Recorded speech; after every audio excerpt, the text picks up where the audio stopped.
You're listening to How India's Economy Works, hosted by journalist and author Puja Mehra.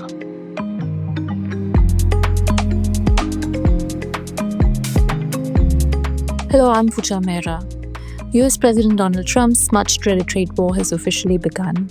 Tariffs have gone into effect this week on goods to the US from Canada and Mexico, and China's tariffs are doubled. From 12th March, exports of aluminium and steel from all countries to the US will attract stiff tariffs of 12%. From 2nd April, farm imports will face 100% tariff. Subsequently, the Trump administration will announce more tariffs under the reciprocal scheme targeting trade partners with whom the US has a trade deficit. India is especially vulnerable given our steep tariffs on agriculture products. Lowering this protection for Indian farmers may not be politically easy, and so to scramble a negotiation in time before the reciprocal tariffs go into effect less than a month from now, India's Commerce Minister Mr. Piyush Goyal is currently in the US, where he's negotiating with the US Trade Representative and the US Commerce Secretary for possible tariff concessions in return for concessions from India for exports from US. The question in everybody's minds is, why is Trump trying to reshape global trade? The Western media would have us believe that the force behind these tariffs is the Trumpian logic that tariffs can restore manufacturing jobs that have moved out of the US largely to China, and also remedy America's trade deficit, which economists, of course, have contested as something unsupported by economic theory and real-world history.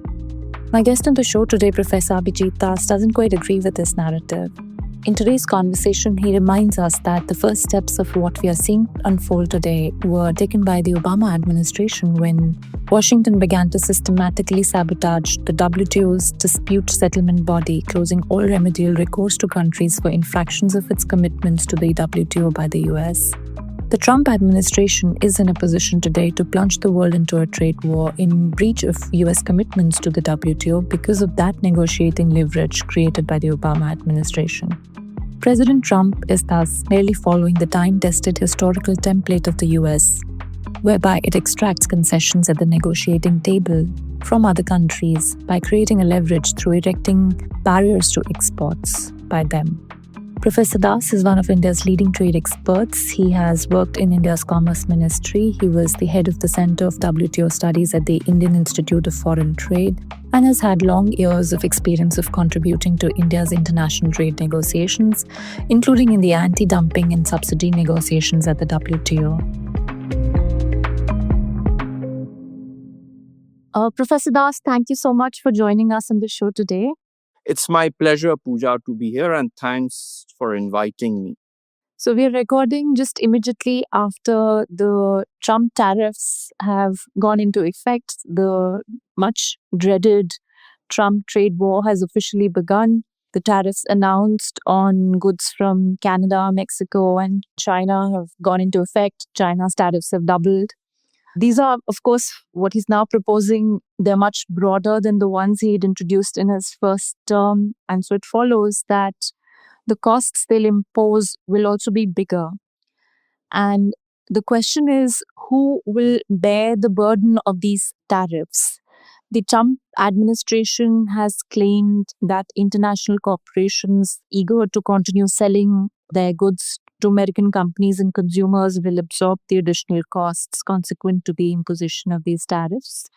But economists around the world, in fact, have contested this as a typical Trump fact, unsupported by economic theory or even real-world history.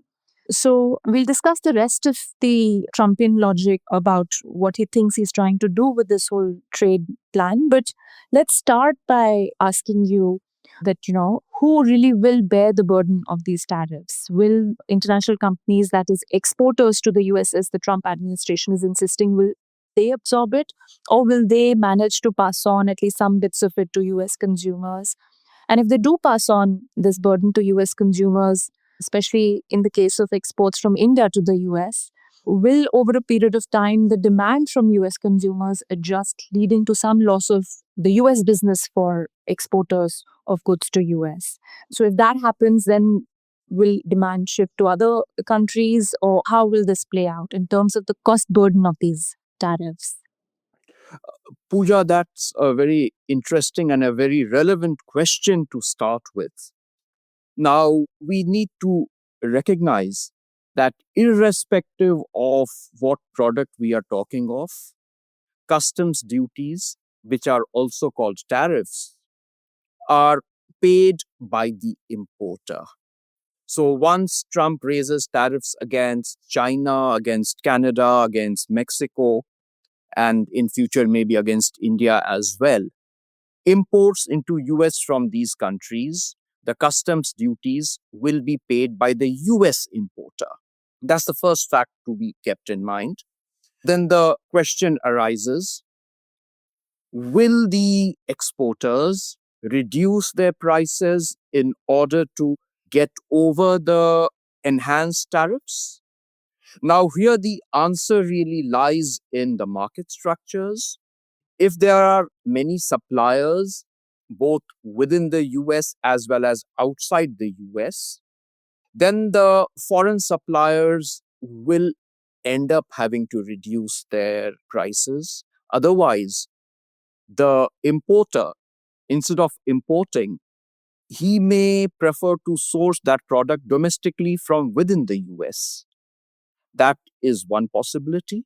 The second possibility, of course, is that if there are very few suppliers in the foreign market, in that eventuality, for those products, the cost may have to be borne by the US consumer. In a nutshell, the answer to your question really lies in two factors. Are there alternate producers of a particular product within the US? And number two, what is the market structure of the product in question? Now, both these variables will determine whether the foreign exporter ends up lowering his price in response to Trump's tariffs, or whether the US consumer of the product will have to bear the cost of enhanced tariffs. Coming to the second part of your question about change in US demand, again, the answer there will depend on what is the product we are talking of. If the product is a luxury item, for example, then the US demand is likely to fall. If the product in question is more of an essential good, then the demand may not really fall to the extent what might be dictated by the increase in tariffs. So, in a nutshell, Pooja, that is my response to your question regarding who will eventually bear the burden of Trump's tariffs. Right. So the US market is the world's largest market, and they are the world's largest importer of $33 trillion annual global trade. Around $3.5 trillion worth of goods are imported by US every year. They also have a huge deficit of $1.7 trillion, which is what they don't like. India accounts for a small part of this deficit, just about $45.7 billion, which in the ranking of how large a deficit a country holds against the US, no, India is not amongst the top at around position 7 to 8, something like that. China, Vietnam, etc. have a much larger share in that US trade deficit. But still, US market is very important for Indian exports, especially agriculture exports, which tends to be politically very sensitive. And India has very high average tariff rates in agriculture for around 40%. If they're taken as trade weighted, then the average tariff becomes almost 60% in comparison to US tariffs, of just about 5%. Will India, you think, give up this protection conferred on Indian farmers? Because that sounds like a political nightmare. And then also there are the 25% tariff on steel and aluminium. How will that impact India's exports to the US? So what I'm asking is, how vulnerable is India to this tariff plan? India's exposure to the US market in terms of the share of its exports is around 17 to 18%. Contrast this with a country like Mexico, in whose case almost 75% of its exports go to the US market. So we are less vulnerable than Mexico. but still 18% share which US holds of our exports is a fairly high number. Sorry to, to interrupt, but we know that other than the size of the deficit, it is the level of the tariffs. And Trump has been saying, including in his first presidency, he had said that India is the tariff king. And India had been since 1991 reducing trade tariffs, but since 2017, we reversed that and we started increasing tariffs. So, will the level of the tariffs itself not be a factor?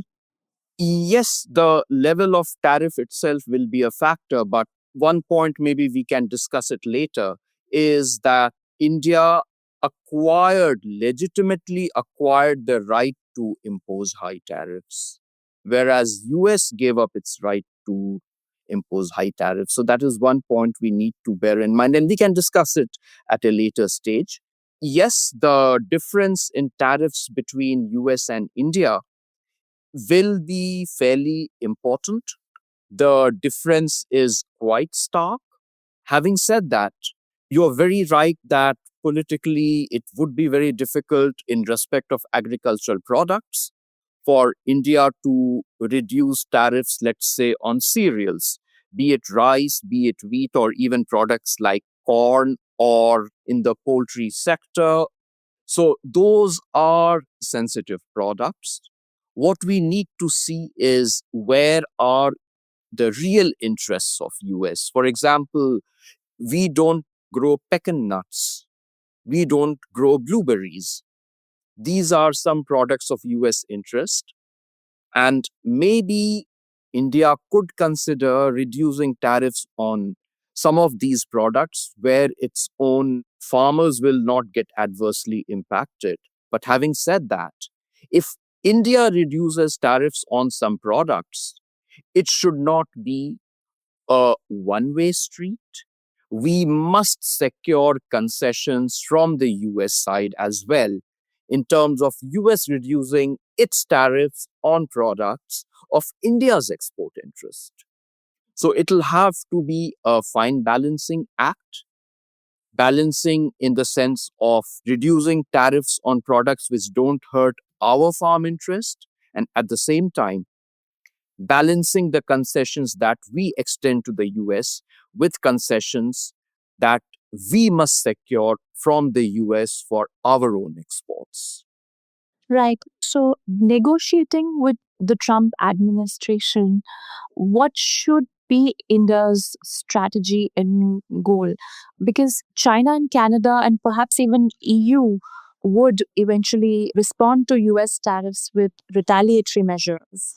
Do you think India should negotiate these trade wars with retaliatory tariff plan, or is it a better way to deal with this tariff war would be to drop the high tariffs when we didn't do this all these years when economists, trade economists especially, were making a case for it? So is this now the time when we should make that correction to our tariffs that for so many years was being asked for by economists? Pooja, there are multiple dimensions to your question. Let me deal with each of them separately.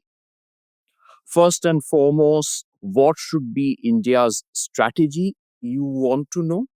Well, India's strategy should be, to my mind, 2 to 3 layers. The first layer should be that we should, of course, discuss with the Trump administration. We should try to secure an outcome that is fair and balanced, which promotes our interest, which also addresses some of the legitimate concerns of the US. So that endeavor must happen. Along with that, we must also be prepared for an eventuality that we are unable to secure a fair and balanced outcome. What do we do in that situation? Well, if that eventuality were to arise, then we should not hesitate in defending our interests. How would we defend our interests? That could be done through identifying a few sensitive products of the interest of US and India levying high tariffs on those products, particularly farm products. That could be one set of response. The second set of response should be that we announce that in respect of intellectual property rights held by Americans, India will henceforth not respect those intellectual property rights. In particular, when it comes to patents in the pharmaceutical sector, India could say very clearly that the issue of tariffs and the issue of intellectual property rights, in particular, the shift from process patent to product patent, was part of a compact, which is technically called a single undertaking at the WTO.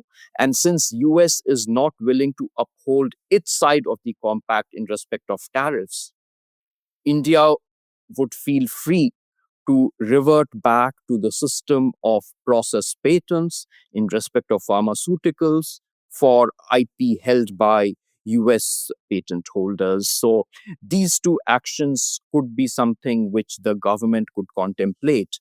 And at the third level, India should start discussing with other countries to try to coordinate combined responses to the actions of President Trump and his administration. So, this really can constitute a useful basket of initiatives that India could undertake in response to what President Trump and his administration have done. And when it comes to the bilateral negotiations for a bilateral trade agreement, to my mind, we need to be very clear that US has a very extensive list of demands. You don't have to speculate.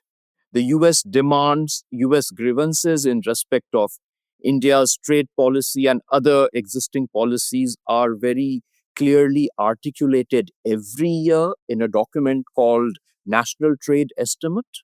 If you look at that document, it contains a laundry list of grievances against Indian tariffs, problems in regulatory requirements in services, problems in IPR protection. Whole lot of issues have been raised. So, Lack of level playing field for American investors.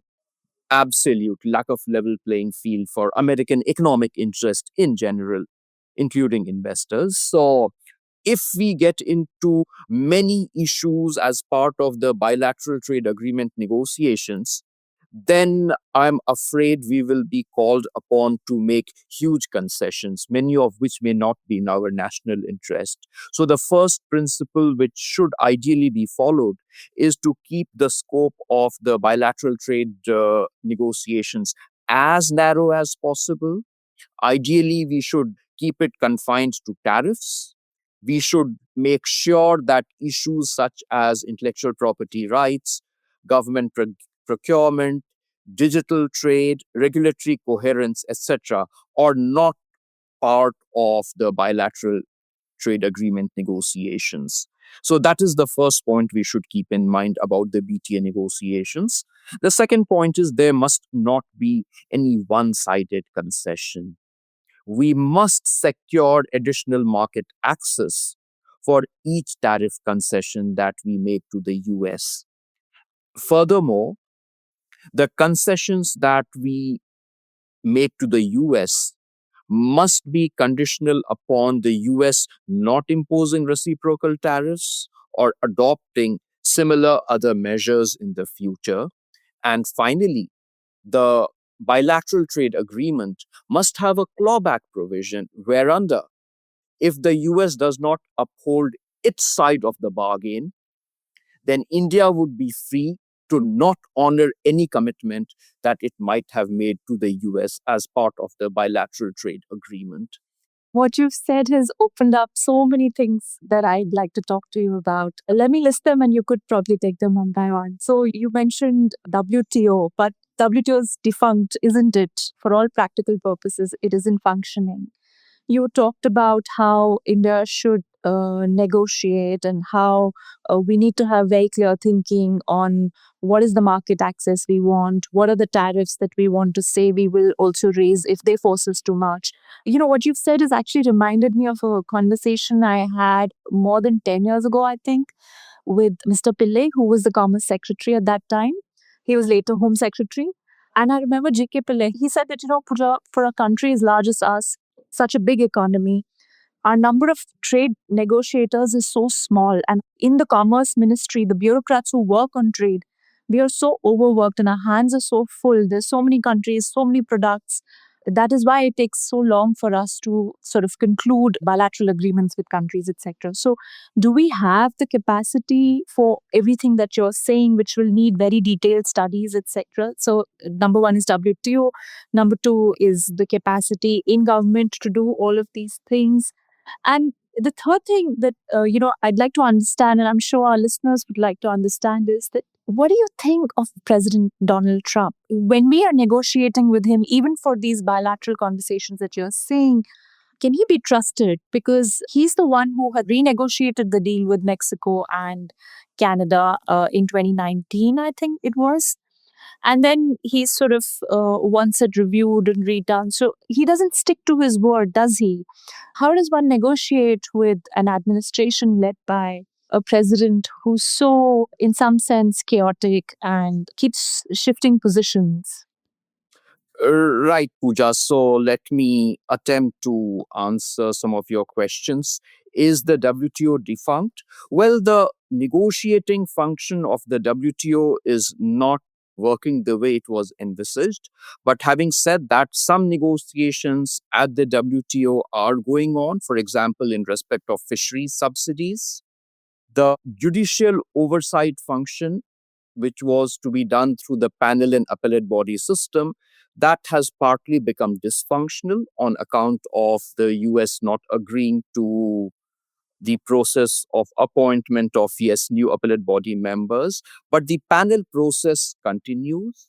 But one aspect of the WTO, which at this juncture continues to remain robust and which is a very important function, that relates to monitoring and oversight of the implementation of the existing agreements. This is done through a system of committees where countries are free to raise any questions about the trading partners' policies, specific measures, etc. Now, that function is still intact, and that's a very vital function. So, I won't say WTO is totally defunct. What is likely to happen is that within a few years, we might see a slightly different version of the WTO. What that different version will be will depend on how the WTO members respond to the actions of President Trump. And that is one question which we could come back to later in your program. Now, do we have the capacity to negotiate? Capacity to negotiate is, of course, a very, very big constraint in the Indian setup. The civil servants individually, they may be absolutely brilliant, no doubt about that. Many of them come from very robust academic background with decades of experience, but you also need to have direct experience of trade negotiations. Now, that is an experience for which there can be no substitute. So I presume the government would have put together a team of experienced trade negotiators who can handle some of these negotiations. In parallel, the government is supported by two very important institutions under the Indian Institute of Foreign Trade, who can perhaps do much of the backstopping, background research to help the government, to support the government in these negotiations. Ideally, the negotiations should be undertaken by the government officials with the academic personnel of the Indian Institute of Foreign Trade and the two centers, namely the Center for WTO Studies and Center for Trade and Investment Laws. These academic personnel providing the backdrop support. And to my mind, the background support which these two institutions can provide would be very crucial. But of course, the negotiations will need to be done by civil servants. There should be no doubt on that. Can we trust President Trump? It's a million. Sorry, Professor Das. Before we come to that, let me ask the follow up question I have. Before we start recording the conversation that we were having, you were saying that tariffs are illegal. And we're also seeing that other countries on whom tariffs have already taken effect are responding with retaliatory measures. They are not going to WTO, if I've understood what is happening correctly. So, do you think that WTO remains as a solution provider to this situation that has arisen, these trade wars? Again, a very good question. The reason why WTO is unable to handle this present situation of trade wars gets traced back to the actions of US. It actually gets traced back not to President Trump, but surprisingly to President Obama. It was during his time that the US started having reservations or became very reluctant and started opposing nomination of new appellate body members. So it seems to my mind to have been a well thought out strategy of the US. Make sure that the oversight body, namely the panel and the appellate body is made dysfunctional so that its illegal actions that breach its commitments, in a way, no remedial action can be sought through the WTO against those actions. Professor Das, what you're saying is that, of course, we saw that President Biden's administration did not change much of the tariffs imposed or much of the trade plans implemented in the first Trump presidency. But are you suggesting that this whole trade war scenario is a consistent US policy which dates back to President Obama's administration's term? There are 2 points over here, Pooja. The first point is making the WTO appellate body dysfunctional goes back to President Obama.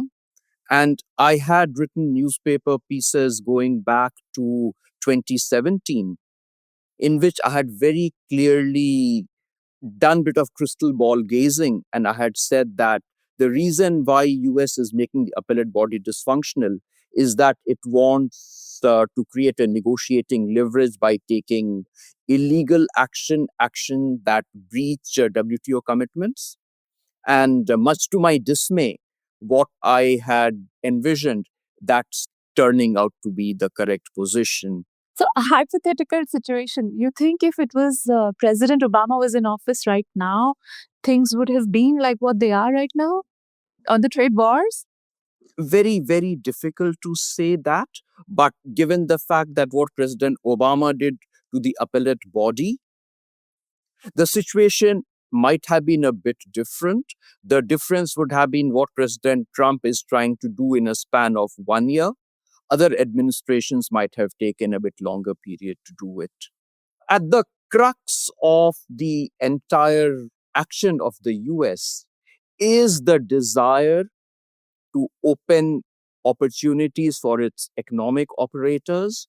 And the way the US wants to do it is by compelling other countries, particularly developing countries, to come to the negotiating table and to accommodate its interest. And now there are historical precedents to this. During the Uruguay round, for example, during 1986 to 1988, when negotiations on intellectual property rights were going on, India, Brazil, and a few other developing countries resisted the US demands. So what did US do? Very simple.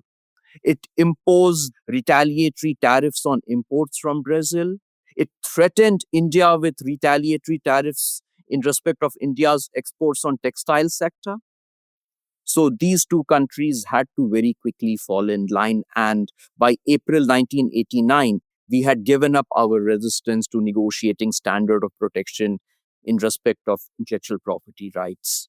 So again, the message is very clear. The US has perfected a template whereby to extract concessions from other countries, it takes actions which completely are violative of existing international trade rules. But given the fact that countries are overwhelmingly dependent on US for their exports, most of these countries are compelled to fall in line with the US wishes. Another illustration was in 2014 when the trade facilitation agreement was being finalized. There, President Obama, it is reportedly said that he said very clearly to the African countries that if they continued to object to finalization of the trade facilitation agreement, then United States would suspend extending tariff preferences to the African countries under African growth opportunities. In a nutshell, President Trump is merely following the time tested historical template of the US, whereby it extracts concessions at the negotiating table by creating a leverage through erecting barriers to exports of other countries. I don't follow US domestic politics that closely, but if you do, what you were saying, it just strikes me. I haven't heard of anybody saying if President Obama or any of the other leaders in the US, what they are saying of the Trump wars. And I don't even know if we should call them Trump trade wars now. We should probably just call them the US trade wars. But is there any resistance in the US politics to what he's doing? Is it being criticized? Very difficult for me to say that, but I do understand that in last night's speech to the Congress, President Trump got a standing ovation on many issues. But when it came to the question of these tariffs, the response from his own party men was a bit muted. So there is a realization within the US, or at least in some quarters within the US, that what President Trump is seeking to do might really, in the long run, not pay off. So he's bitten more than he can chew. That I would be hesitant to speculate on. We will have to see how other countries respond, how they react, how they coordinate their positions, whether they agree to stand up to what President Trump is doing, or they show, within quotes, pragmatism and accommodate the US interests as far as possible. What do you think China will do? How much will what happens internationally among countries depend on what position China takes? China has already announced retaliatory tariffs. But those that don't hurt much, no? Isn't that they could have been far more aggressive, is my impression. Yes, the reason why they are not that aggressive at this juncture is, to my guess is, they are keeping some products in their pocket for future in case they have to impose tariffs on other products as well against US. So strategically, one need not bring out all the guns roaring at the first instance. So maybe China is following that long drawn wait and watch strategy. The interesting side is that on many issues, it might appear ironical, but China and other developed countries might also stand to benefit from what US is trying to extract from developing world. To give you an example, if countries like India, Indonesia, Brazil, etc., are compelled to lower their tariffs to the level of United States, these cannot be done exclusively for United States. Under WTO's non-discriminatory principle, which is popularly called MFN principle, the most favored nation principle, these lowered tariffs would have to be extended to the entire WTO membership. But Professor, thus, if there's no dispute resolution mechanism, what stops countries from kind of defying these WTO regulations? Nothing stops countries from defying the WTO regulations, but it would really be very bad faith and it could be a bit chaotic. And should these countries add to the volatile mix and the upheaval and the churning which President Trump has unleashed, we don't know. If I go on the assumption that the concessions that countries make to the US would need to be extended to rest of the WTO membership, and my hunch is that developed countries may insist on that, then even other countries would benefit. And that's not just tariffs. Another demand of US, if we go by President Trump's proclamation on reciprocal tariffs, there are two other important areas where countries may be required to make huge changes. One is non-discriminatory treatment in government procurement, and second could be in the area of intellectual property rights. If countries have to give non-discriminatory treatment to US in government procurement, and if this gets extended to other countries as well, you can guess who all will be the beneficiaries: the developed countries, even China. Same goes for intellectual property rights, where regulatory changes or changes in laws and regulations that countries might be required to undertake, that would benefit the European Union, that could benefit Japan. So the situation, to my mind, at this juncture is very uncertain. We don't know how countries will get aligned, who will align with whom, and whether countries will extend the benefits that they give to US on an MFN basis to other countries as well. It's very difficult to predict that. So sorry, Pooja, I couldn't give you a very definitive answer to your question. No, it is an unfolding situation. I understand that. But still, what do you think China will do? What's expected from China? Also, in terms of how they coordinate with other countries, which is what you were suggesting, that countries could coordinate amongst themselves. Yes. The China factor is likely to play out differently this time compared to Trump 1. Under Trump 1, we did see a series of tariffs, retaliatory tariffs, and then counter tariffs and so on by between US and China. We are seeing that within quotes game unfold again.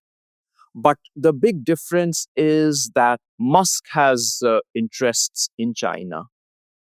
Yeah, and I felt that the rhetoric sort of was greater than what is being done to China, at least at this point. No? Am I right? You're very correct. And that could be a bit of a dampening factor in terms of the US response against China. So we might not see that aggressive response from US against China. You're linking this to the importance of Elon Musk, who has, I think, the largest Tesla factory is in Shanghai, right? Yes, absolutely. I'm linking it with Musk. And Apple is so dependent on China. Yes, as long as Elon Musk has a major say in US policy making, my suspicion is that US will not go that aggressively on China, and China will probably play the long game, the waiting game. And if its interests are not that badly hurt by US actions, it may not want to take precipitative action. Let's bear in mind that if concessions, particularly tariff concessions by other countries, are extended on an MFN basis, China would stand to gain from those concessions as well. Similarly, if government procurement in countries is opened on a non-discriminatory basis to all WTO members, then again China will benefit. So the stakes for China are very high, which in a way might compel them to take a relatively low profile this time in terms of their actions against the US. And Professor Das, given the situation on the border with China for India specifically, so when we give these concessions to the US, like you're suggesting, only after we've done a very thorough study and we negotiate hard and we only give concessions when we are getting something in return for it, will we have to extend the same concessions to China as well, where where we already have huge concerns about dependence, huge trade deficit, at least politically, that is talked about. And we don't want FDI from China. We have a Press Note 3 that sort of regulates that, but effectively stops that. So, are we going to have to extend those concessions to China also? Okay, let me clarify one point at this juncture. I should have mentioned it earlier. If we finalize a free trade agreement with US, which means that we reduce tariffs to zero on substantially all trade between India and US, then that would qualify for a free trade agreement treatment. In that situation, we would not have to extend the tariff concessions to countries other than US. But now here is the very big but. The but is that given the long laundry list of US grievances against India, once we open a free trade agreement negotiations, then I'm afraid they will not remain confined to tariff issues only. They will encompass, as I said earlier, issues like government procurement, intellectual property rights, regulatory coherence, digital economy, so on and so forth. And that, to my mind, again, would have very serious adverse domestic consequences. So there are downsides to both aspects. If we do an FTA, then we may have to give concessions in many, many other areas to US apart from tariffs. But then the tariff concessions would be limited to US. On the other hand, if we have a very narrow scope agreement, then under WTO rules, we may have to extend the tariff concessions on a non-discriminatory basis to rest of the WTO membership. Of course, the third option is to defy the WTO rules and give the tariff concessions only to US. Right. Now, this brings me to my final question, which is that although the impression is that President Trump is trying to remedy the large US trade deficit, perhaps even restore manufacturing jobs in the US, but that's probably not what he's trying to do. What he's trying to do through tariffs is to bring other countries to the negotiating table, such as the trade agreement with India, and force countries to give more than they would have otherwise in these negotiations and bilateral negotiations, especially. Have I understood that right? Is this what's going on? Because in the international press, if I read The Economist or even the Financial Times, the only objective of this whole madness seems to be to address the trade deficit or even address the deindustrialization that has happened in the US. So tariffs is not what will do that. What he thinks is the tariffs will help the administration extract other benefits from other countries, which will enable them to do this. Or let me rephrase, let me just make it simple and say, what is Trump trying to do? Right. President Trump is trying to follow three objectives or four objectives. The most important objective, of course, is through the use of tariffs or through the threat of tariffs. He is trying to get countries at the negotiating table to extract concessions from them. And these concessions could include lowering tariffs in respect of US exports, number one. Number two, giving US non discriminatory treatment in government procurement. Number three, making sure that countries do not impose taxes on digital products of US. Number four, getting countries to make changes in the domestic laws and regulations in respect of intellectual property rights, or even restricting the ability of countries to make new regulations. In other words, shifting to a regime whereby countries are compelled to undertake at best light touch regulation or even move to a deregulated environment. So these are some of the very clear objectives that Trump will pursue at the negotiating table by using tariff as a leverage. Linked with this, of course, is the second objective, which is to increase US exports, reduce imports for bridging the trade deficit. The third objective, to my mind, is the following. President Trump had promised in elections that he would be lowering income tax, but the government would require revenue. From where does he get the revenue? Customs duties could be an important source of revenue. Who are the main exporters to the US? In fact, if we look at Canada, China, and Mexico, collectively, these three countries account for a very high share of US imports. And these are the countries which President Trump has targeted right at the beginning of his tenure. So the objective is those countries which constitute a very high share in US imports, impose high tariffs on them so that they can collect customs duties, which could subsequently, in a way, make up for the loss in revenue that might arise if income tax is reduced.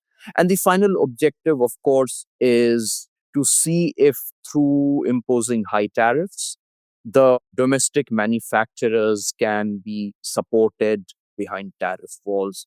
We will have to see which of these objectives actually succeed. At this juncture, very difficult to speculate. Right, right. And my absolutely final question. So, President Biden also had the CHIPS Act, the Inflation Reduction Act. Was that not sufficient to address some of these objectives? Puja, the CHIPS Act and the Inflation Reduction Act would have only partly helped the US domestic industry. It would not have given the negotiating leverage to that extent, which President Trump's tariffs are giving it. It could not have provided an additional source of revenue. In a nutshell, the CHIPS Act and Inflation Reduction Act could have supported the domestic industry, but to a smaller extent. The other objectives which President Trump seems to be pursuing, those would not have been met by these two legislations. And the US is in the situation where Washington is forced to do such thing or is opting to do these things is because of the rise of China, right? Because the rise of China and Chinese manufacturing being so competitive and so large scale has resulted in significant deindustrialization in the US and a loss of worker jobs, which means rise of disparities. So is that why we are in this situation? Again, Pooja, there are a number of dimensions to the response. First and foremost, what we are seeing certainly is on account of China, but China is just one factor. Let's bear in mind that the US market, in terms of growth, is saturated. Where can the US economic operators make profits? They are really in markets outside US markets that are growing very fast, such as India. So they need to price open these markets. So China is one factor, but the second factor is certainly the endeavor to price open markets in developing countries such as India, Indonesia, Turkey, Brazil, Argentina, etc. The second aspect of your question was about the deindustrialization in US and what President Trump or candidate Trump at that point used to talk of China stealing jobs, which has resulted in deindustrialization. Now, the interesting perspective over here is that it is not China which stole the jobs.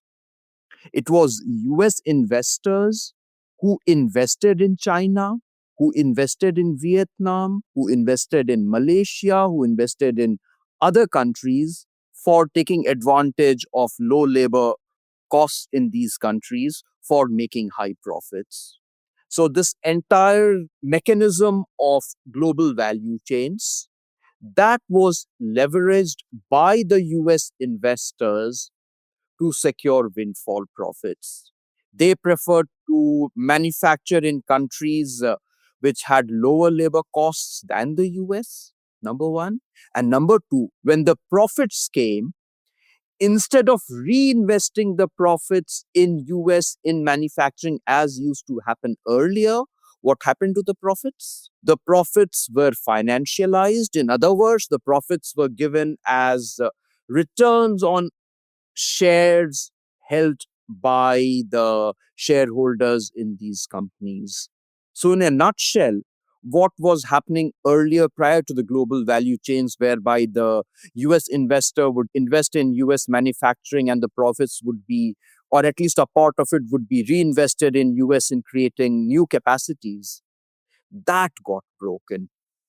Whom do you blame? You don't blame China for this. You have to, if blame has to go anywhere, it has to be fixed fairly and squarely on the mindset of the lead operators of global value chains, who, in their bid to maximize their profits, searched locations where the manufacturing cost was lowest, and thereafter financialization of the profits instead of reinvesting the profits in manufacturing capacities in the US. So, that is one point which is very important to bear in mind.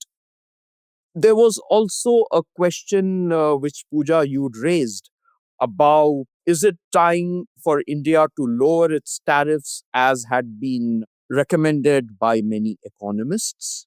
I have a slight different perspective over here. If we lower tariffs on account of our own independent judgment, on account of our own demands and needs, or what is called autonomously, then we always retain the flexibility to raise it further if the conditions domestically so require us to do it in future.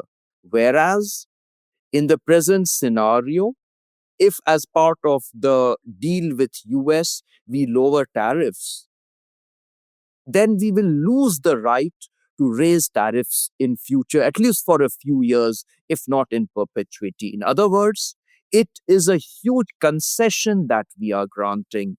No harm in granting concessions, provided we get something in return in terms of concessions for our exports to the US market. And of course, the bottom line is that the concessions that we grant should not have a huge adverse impact on our domestic producers. And overall, we also need to bear in mind that what President Trump is doing is partly a continuity of what President Obama did or President Biden did. Bear in mind that the tariffs which President Trump, one, had imposed against China, or the steel and aluminum tariffs of President Trump, President Biden did not remove those tariffs. So it was a continuity. In other words, what President Trump is doing is brazen. The previous administrations were pursuing or would have pursued similar objectives in a more subtle manner and maybe over a longer time span. So that is the difference between President Trump's and the previous presidential administrations in the United States.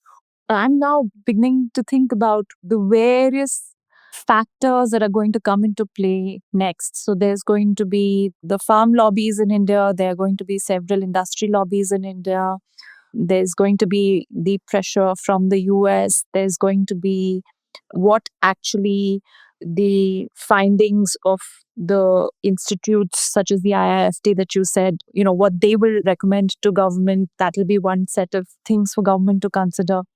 This just seems like a really complicated, chaotic situation for our trade negotiators to be in.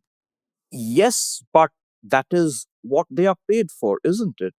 To function in national interest, in high pressure situations with very short deadlines. And we can expect nothing but the best from them in national interest. Right, right. Do come again to the show, Professor Das, because I think this is an unfolding sort of saga. Although one would hope and keep our fingers crossed that it shouldn't play out and some good sense should prevail and things can be sorted out neatly. But it does seem, realistically speaking, it seems a bit unlikely that that would happen. So we would need your help on a continuous basis to understand what's going on and make sense of it. Thank you, Pooja, for having me, and I'd be delighted to get back on your program sometime in future. Thank you once again. Thanks. Thank you.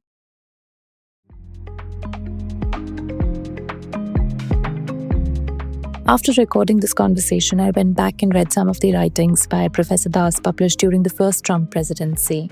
He wrote at the time that by imposing tariffs, Donald Trump was resorting to the time-tested strategy of the US of erecting barriers to exports from other countries in order to coax them to come to the negotiating table and accept even the most unreasonable demands of the US business and trade. The US had unleashed the strategy in the years from 1986 to 1993, for instance, when it arm-twisted Brazil, India, and Thailand to agree to the Agreement on Trade-Related Aspects of Intellectual Property Rights.